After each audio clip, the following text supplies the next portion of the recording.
Hey all, we decided to create a full breakdown of the hidden path using Obi-Wan Kenobi and Jedi Survivor as our sources. We also went on a deep dive through Wikipedia to make sure we have all details included in this video. So what was the hidden path?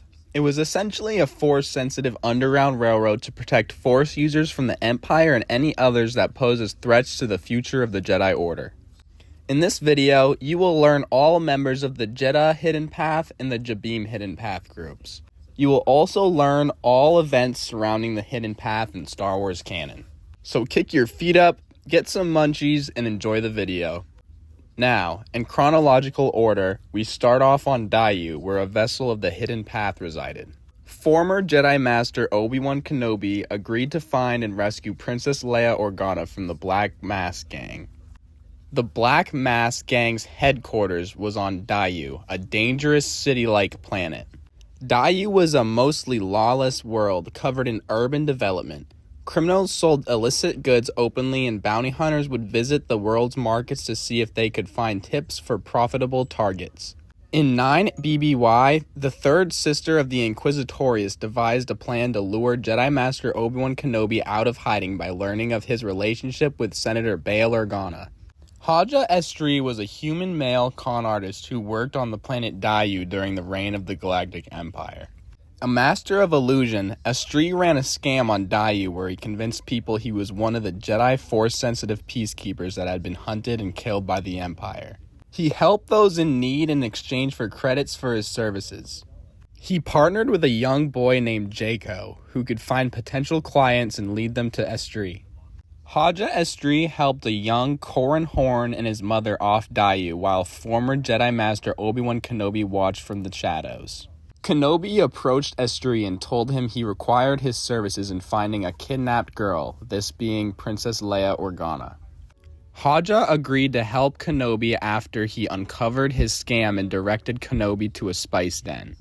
Haja used magnets to give a look that he was manipulating the Force. Shortly after, the third sister put a bounty on Obi-Wan Kenobi, and Jaco informed Estri on the bounty, and they went to locate him. Haja Estri found Kenobi and Leia Organa, but not before bounty hunter droid One Jack came up behind the pair. Haja shot One Jack and gave Kenobi instructions to go to a cargo transport that would lead them to the planet Mapuzo. As Obi-Wan Kenobi and Leia Organa went to the cargo transport, Haja had an encounter with the third sister. The third sister acted as if he was the bounty. The third sister, of course, did not believe Haja and mind probed him. While the third sister was digging into Haja Estri's mind, she found the location of Obi-Wan Kenobi.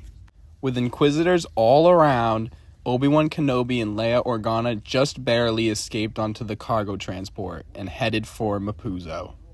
Haja Estri was left alive and later regrouped on Jabiim, where other members of the Hidden Path were. After Obi-Wan Kenobi and Leia Organa's arrival on Mapuzo, they traveled through the deserts. They had an encounter with some Imperial troopers and a farmer named Freck. Freck believed that Obi-Wan Kenobi may be a Jedi and had them checked out at an Imperial checkpoint. As Imperials closed on the two, Tala Durith, a disguised Imperial officer, took out all the remaining stormtroopers.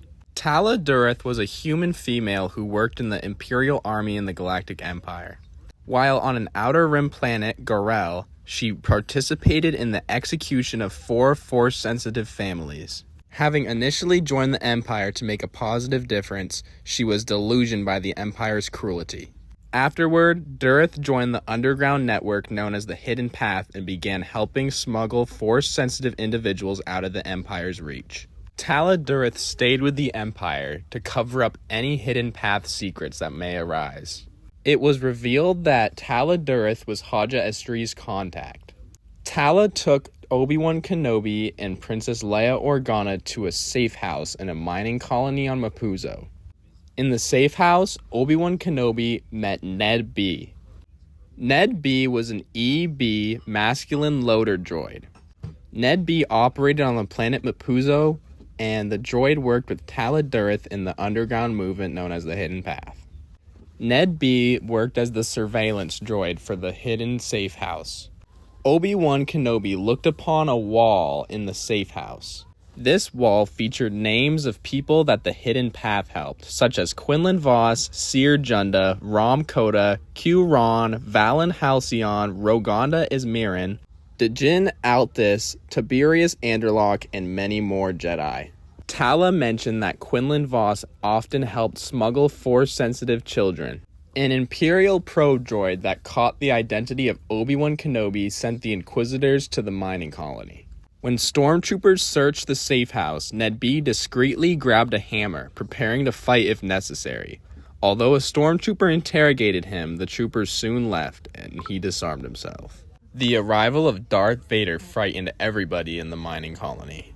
Darth Vader murdered innocent civilians in the colony as he approached the safe house. Obi-Wan Kenobi tried to take a stand with Darth Vader while Princess Leia escaped with the hidden path, but Obi-Wan Kenobi was defeated by Darth Vader. Leia Organa was captured by the third sister, and the contact that came to bring Leia to safety was killed. Obi-Wan Kenobi was being tortured by Darth Vader. As Obi-Wan was being tormented by Darth Vader, Ned B and Tala Durth came to the rescue and saved Obi-Wan Kenobi and got him off-world. They arrived on Jabeam, a terrestrial planet situated within the regions known as the Outer Rim Territories. Jabeam was a planet heavily affected by the Clone Wars. By the Imperial era, Jabeam was a planet that had been largely forgotten by the galaxy. It was only known for its mining operations as the way station for more desirable destinations. Due to its reputation, the Hidden Path formed a base here. This base was working under Cowland Roken. Roken set up this base as a way to get a new identity and start a new life. Cowland Roken was a human male activist during the height of the Galactic Empire who operated on the underground Hidden Path base. He once married a Force-sensitive woman who was hunted down by the Inquisitorius. When Obi-Wan Kenobi woke up in a Bacta tank, he immediately set out on a mission to go to Nur to rescue Princess Leia Organa from the Inquisitorius. Obi-Wan Kenobi and Tala Durth executed a rescue mission using Tala Durth's Imperial protocols to enter the facility. While Obi-Wan Kenobi was inside the fortress, he found the tomb of many Jedi. Jedi like Tara Sunube and Pablo Jill were held in amber captivity. Obi-Wan Kenobi eventually found and saved Princess Leia Organa, and they made their escape with Tala. While escaping the facility, two members of the Hidden Path named Sully Stark and Wade Resselin attacked the fortress. Sully Stark picked up Tala, Obi-Wan, and Leia, and Wade Resselin was attacked by the Inquisitors and his airspeeder went down into the water. They all eventually went back to Jabeam. Unknown to any of the members of the rescue team, Leia's toy droid and companion Lola was outfitted with a tracker which traced the rescue team's location to Jabeam. Darth Vader and the third sister led a siege on the planet. The Hidden Path sealed all exits off in the base. A Star Destroyer loomed in the atmosphere above. Haja Estri was also present in Jabeam during the siege. As stormtroopers broke through the blast door, Ned B sacrificed himself. A thermal detonator went off, with Tala also being perished. Roken evacuated with refugees and Kenobi on board the transport, being made aware of the transport's hyperdrive being non-operational. When Kenobi realized he could leave from the freighter to distract Vader, Roken objected but ultimately relented. Parting ways with the rebel leader, Kenobi advised him not to stop his stand against the Empire, which Roken promised he would not stop anytime soon. Obi-Wan Kenobi faced Vader on a moon. Roken took Princess Leia Organa back to Alderaan. And this is where the story of Roken and his cell of the Hidden Path cuts off, leaving potential for another story in Star Wars canon. Before we start talking about the Hidden Path on Jedha, it's a good time to talk about the Hidden Path itself. The Hidden Path was very similar to the path of the Open Hand cult, creating Force users into normal citizens to protect them and everyone in the galaxy from harm. We also know that this Hidden Path saved many Jedi from the clutches of the Empire. Now we start sometime into Star Wars Jedi Survivor, where Cal Kestis heads to Jedha in order to search for Seer Junda. Cal Kestis, Grease Dritus, and Boda Kuna decided to seek out Junda, believing she might know more about the history surrounding Tanalorr. Tanalorr was a hidden planet in the Kobo system. Tanalorr was safe from the Empire and could be a safe haven for all Force users. The trio traveled to Jeddah, where Junda had been hiding among the local sect of Narcus Anchorites. The Anchorites were under the leadership of Seer, and the Anchorites were tasked with rebuilding the Jedi archives, which had been destroyed along with the Great Jedi Purge. They helped Master Junda connect with the Hidden Path. Through the Hidden Path, Seer reunited with Eno Cordova, her master. It should be said that all of this is going on in 9 BBY, not long after the Obi-Wan Kenobi TV show. Now that we've established that Seer Junda was part of the Hidden Path, let's talk about her. Seer Junda was a Jedi who mentored Padawan Cal Kestis in the ways of the Force during the rise of the Galactic Empire. Seer at one point fell to the dark side, which separated her from the Mantis crew, and she decided to go on her own, which is where she is now with the Anchorites. Eno Cordova found references to Dagan Gera in the archives, mentioning a retreat he had on Kobo and his frequent visits to a laboratory on the planet's moon.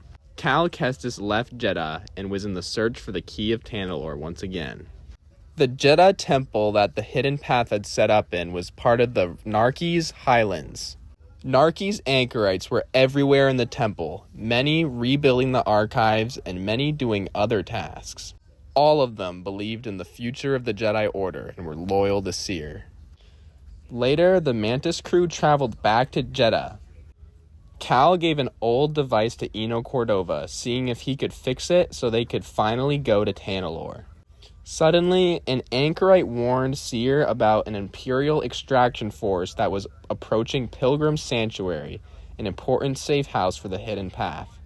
Night Sister Mirren, known as the Ghost of Jeddah, brought Cal on a rescue mission for Brother Armias, an important member who knew the communication codes used for the entire Hidden Path. Cal and Merrin fought their way through the Imperials and found Brother Armias, who gave them the codes. A Trident-class warship had been tunneling through the mountain, and this caused a chunk of debris to slam into Brother Armias, killing him instantly. Merrin then used a magic potion to create portals that bent space, allowing her and Kestis to safely traverse through the air. They took down the Trident-class warships, and they went back to the Hidden Path base. After giving the codes to Seer, Merrin ensured that they were not tracked by the Empire on their return. Eno Cordova then informed Cal Kestis about the history of Republic and the research about the Kobo Abyss and Tanalorr. Eno Cordova broke the news to Cal that the 2 compass devices could not be repaired. Cordova and Seer also expressed their interest to stay on Jeddah, doing what they do. Night Sister Merrin, however, decided to go back with Cal and search for the one final compass. After Cal and Merrin's mission back to Kobo, they arrived back at the archive and Kestis went and met with Junda and Cordova. Cordova claimed that the new compass was easily repairable, only needing time. Kestis asked Seer again if she was going to join them on Tanalorr, and she finally said yes. The next day, Cal checked on the progress that Cordova had made on the compass, becoming extremely joyful when he found out that the old Jedi Master had fully repaired the compass. However, alarms began to blare as Imperial forces began to approach from all sides. It was at this moment that Bode revealed his betrayal, holding Cordova hostage. He grabbed the compass out of the man's hands and shot him twice, killing him and fleeing. Seer immediately ordered Kestis to pursue while she and Merrin prepared the defenses for the temple. Cal followed Bode on a speeder bike and eventually confronted him. It was then that Bode revealed that he was also a Jedi survivor and used the Force and defeated Cal. The duel was very quick and Bode got away. Cal was left unconscious while Seer and Merrin prepared defenses for the temple. At the temple, thousands of stormtroopers and dozens of walkers began their assault on the base. Seer, the Anchorites, and Merrin all battled the Empire. They were all overwhelmed and forced to retreat, while Seer went back to the archives to extract information and desert. It was then that Darth Vader was face to face with Seer. Seer showed her true Jedi powers and insanely weakened Darth Vader. It was only when Seer made her killing blow where Vader impaled her with a lightsaber. Seer dropped to the ground, and Darth Vader walked away victorious. The Mantis crew mourned the loss of Seer while the siege was over. Anchorites were scattered all throughout the galaxy and all throughout Jeddah. One anchorite named Task decided to stay behind at the Jeddah temple. Cal and the Mantis crew traveled to Nova Garon, where they encountered Denvik and learned of the ISB's association with Bode Akuna. After Cal left the base destroyed, Darth Vader eventually came and killed ISB director Denvik. Cal and Bode raced to Tanalorr and eventually faced off on the planet. Cal Kestis and Marin teamed up to defeat Bode. Bode's daughter, Kata, was left alive and joined the Mantis crew. And finally, Tanalorr belonged to the Mantis crew. Cal promised Seer that the Anchorites would have a home on Tanalorr, and that is what Cal's next goal was, to bring all the Anchorites across the galaxy to Tanalorr. If you haven't seen my YouTube short on why I think Oppo Rancisis is on Tanalorr, you should do that right after watching this video. So now we have gone over all the lore on the Hidden Path. They are definitely going to appear in the Star Wars Jedi 3 game. We put a lot into this video, and if you enjoyed it, you should like and subscribe so we can keep making more videos like this. Now may the Force be with you, always.